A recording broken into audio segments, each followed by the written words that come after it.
થોડીક વાત કરી હતી અને સાથે પોઈઝન વિતરણ વિશેની વાત કરી હતી કે પોઈઝન વિતરણ શું છે. પછી સૂત્રની પણ થોડીક માહિતી મેળવી હતી કે સૂત્રમાં શું આવશે. તો સૂત્રની અંદર જોઈ લઈએ આજે ફરી એક વખત.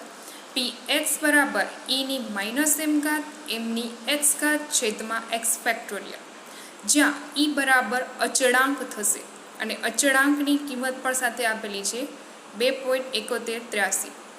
m એટલે કે મધ્યક, જેને np તરીકે ઓળખી શકાય, અને x બરાબર સફળતાની સંખ્યા છે.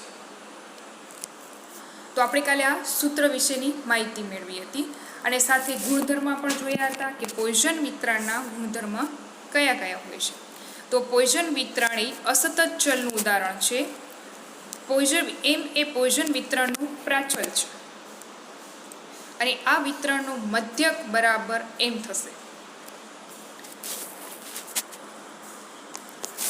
હવે આ વિતરણનું જે વિચરણ છે એ વિચરણની જો વાત કરીએ તો વિચરણ બરાબર m, અર્થાત પોઈઝન વિતરણમાં મધ્યક બરાબર વિચરણ થાય અને પ્રમાણિત વિચલન થશે વર્ગમૂળની અંદર m. હવે પાંચમું છે કે બે નિરપેક્ષ પોઈઝન ચલોના સરવાળાનું વિતરણ એ પોઈઝન વિતરણ હોય છે. છઠ્ઠું, આ વિતરણ ધન વિષમતા વાળું વિતરણ છે. સાતમું, જો એમની કિંમત વધુ તેમ વિષમતા ઓછી થતી છે. આઠમું, ભાગ્યે જ બનતા બનાવવા માટે આ વિતરણનો ઉપયોગ કરવામાં આવે છે. તો પોઈઝન વિતરણના ગુણધર્મ પણ મહત્વના છે અને સાથે એની ઉપયોગિતા પણ મહત્વની છે. તો ઉપયોગિતાની વાત કરીએ તો રસ્તા ઉપર બનતા અકસ્માતની સંખ્યા માટે પોઈઝન વિતરણનો ઉપયોગ થાય છે, કારણ કે જે સંખ્યાઓ અપૂર્ણાંક નથી, એટલે કે જે પૂર્ણાંકમાં હોય છે, અકસ્માત થશે તો 1, 2, 3 કે 4, તો આપણે એને પૂરી રીતના ગણી શકીએ. એમ નથી કહેતા કે 3.2 કે 3.4 કેવી રીતના, બરાબર. બીજું કે પુસ્તકમાં પાના દીઠ ભૂલોની સંખ્યા. ત્રીજું કે સમાજમાં બનતા આપઘાતોની બનાવોની સંખ્યા. ચોથું, ફૂટબોલ કે હોકી મેચમાં નોંધાયેલા ગોલની સંખ્યા. રેડિયો સેટમાં ખામીઓની સંખ્યા. ટેલિફોન લાઇનમાં બગડેલી લાઇનોની સંખ્યા. કાચ શીશીમાં રહી ગયેલા હવાના પરપોટાની સંખ્યા. ગુણવત્તા નિયંત્રણ સી આલેખમાં પોઈઝન વિતરણનો ઉપયોગ થાય છે. અને નવમું છે કે સ્વીકૃતિ નિદર્શનમાં પણ આ વિતરણ છે ઉપયોગી છે. તો આ પોઈઝન વિતરણની ઉપયોગિતાઓ હતી. હવે વિદ્યાર્થી મિત્રો, આજે આપણે ઉદાહરણ જોઈએ. તો ઉદાહરણની અંદર ઉદાહરણ 1 છે કે એક પુસ્તકમાં 100 પાના છે અને પુસ્તકમાં કુલ છાપ ભૂલોની સંખ્યા 100 છે. તો યથચ્છ રીતે કોઈ એક પાનું લેતા એમાં પેલું 0 છાપ ભૂલો હોવાની સંભાવના, બીજું 1 છાપ ભૂલ હોવાની સંભાવના અને ત્રીજું કે વધુમાં વધુ 2 છાપ ભૂલ હોવાની સંભાવના શોધો. અને નીચે ઈની વેલ્યુ આપેલી છે કે E-1 બરાબર 0.3679. અહીંયા કને વિદ્યાર્થી મિત્રો ખાસ એક વસ્તુ કે ઈની બધી જગ્યાએ વેલ્યુ આપે છે. એક્ઝામમાં પણ એની વેલ્યુ આપેલી હશે અને દાખલાની અંદર પણ ઈની વેલ્યુ આપેલી હશે. એટલે ક્યાંક જવાબ આપણને જોવો હોય, ટેલી કરવો હોય તો ઈની વેલ્યુ ઉપરથી કરી શકીએ છીએ. આ એના તમારા માટે હિન્ટ આપેલી છે. તો છાપ ભૂલોની સંખ્યા છે જેને આપણે x વડે દર્શાવશું. સૌથી પહેલાં સૂત્ર px બરાબર e ની m ઘાત mની x ઘાત છેદમાં x ફેક્ટોરિયલ, બરાબર. નીચે જે છે એને x ફેક્ટોરિયલ તરીકે વંચાય.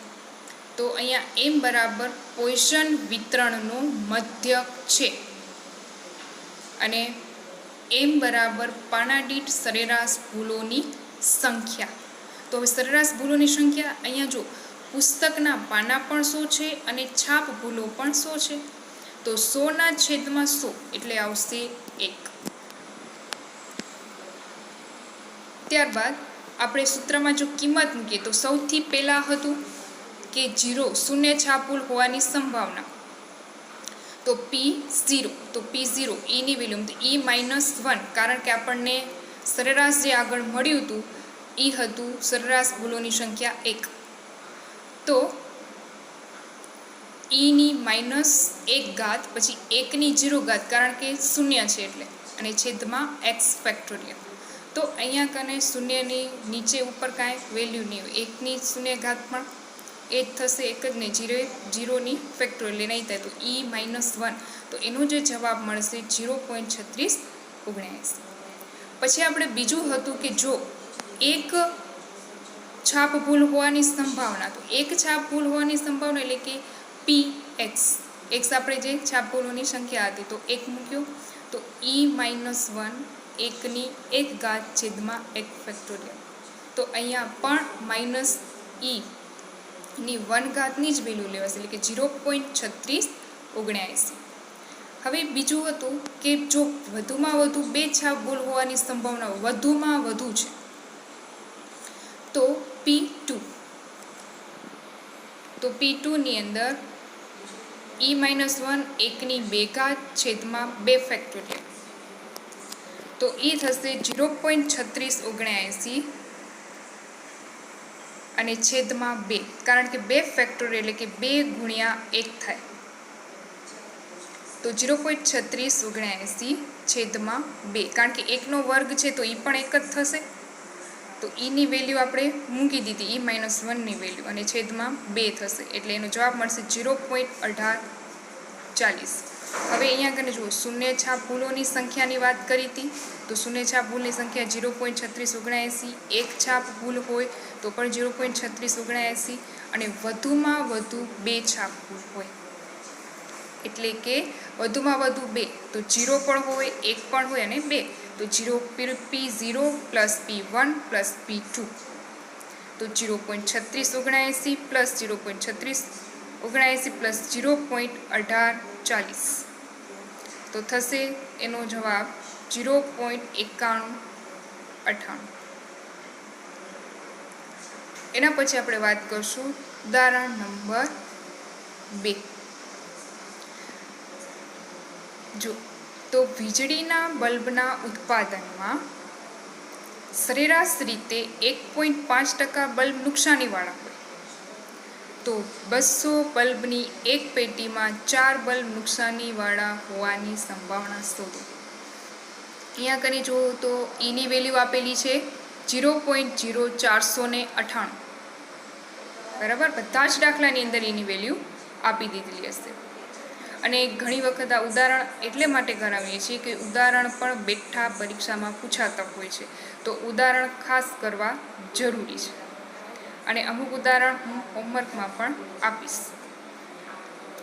હવે અહીંયા કને આપણે જોઈએ તો અહીંયા x વડે દર્શાવેલું છે નુકસાનીવાળા બલ્બની સંખ્યા, તો 4 નુકસાનીવાળા છે એટલે x બરાબર 4 થશે, અને 1.5% આપેલા છે આપણે સરેરાશ રીતે 1.5%, તો ટકાને આપણે ફેરવીએ તો 1.5 છેદમાં 100, અને એમ છે નુકસાનીવાળા બલ્બની સંખ્યા એટલે કે NP તરીકે પણ ઓળખી શકાય, જે આગળ આપણે વાત કરી હતી એના. તો P બરાબર 1.5 છેદમાં 100, એટલે N બરાબર 200 થશે, તો M બરાબર 200 ગુણ્યા 1.5 છેદમાં 100 બરાબર 3. હવે જો 4 બલ્બ નુકસાનીવાળા હોય તો એની સંભાવના આપણને શોધવાની છે, તો P મૂક્યું, પછી x ની જગ્યાએ 4, હવે ની -3 ઘાત 3 ની 4 ઘાત છેદમાં 4 ફેક્ટોરિયલ. હવે ની -3 ઘાતની વેલ્યુ આપેલી છે 0.0498, 3 ની 4 ઘાત, 3 ની 4 ઘાત એટલે 3 ગુણ્યા 3 ગુણ્યા 3 ગુણ્યા 3, એટલે કે 81, અને છેદમાં 4 ફેક્ટોરિયલ, 4 ગુણ્યા 3 ગુણ્યા 2 ગુણ્યા 1, એટલે આવશે 24. તો એનો જે જવાબ મળશે એ મળશે 0.0498 ગુણ્યા 81 છેદમાં 24, એટલે કે 0.1681. વિદ્યાર્થી મિત્રો, આજે આપણે પોષણ મિત્રના ગુણધર્મો, ઉપયોગિતાઓ અને સાથે ઉદાહરણોની સમજૂતી મેળવી. આવતીકાલે નવા દાખલા સાથે સમજૂતી મેળવશું.